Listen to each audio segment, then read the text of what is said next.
ಹಸುರಿನ ಬನಸಿರಿಗೆ ಒಲಿದು ಸೌಂದರ್ಯ ಸರಸ್ವತಿ ಧಾರೆಗಿಳಿದು ಆಹಾ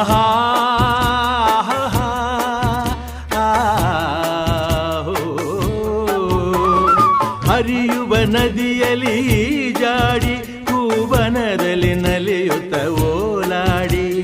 ಚೆಲುವಿನ ಬಲೆಯ ಬೀಸಿದಳು ಈ ಗಂಧದ ಗುಡಿಯಲ್ಲಿ ನೆಲೆಸಿಹಳು ಇದು ಯಾರ ತಪಸ್ಸಿನ ಫಲವೋ ಈ ಕಂಗಳು ಮಾಡಿದ ಪುಣ್ಯವೋ ಆಹಾ ನಾವಾಡುವ ನುಡಿಯೇ ಕನ್ನಡ ನುಡಿ ನಾವಿರುವ ತಾಣವೇ ಗಂಧದ ಗುಡಿ ಅಂದದ ಗುಡಿ ಗಂಧದ ಗುಡಿ ಚಂದದ ಗುಡಿ ಶ್ರೀಗಂಧದ ಗುಡಿ ಆಹಾ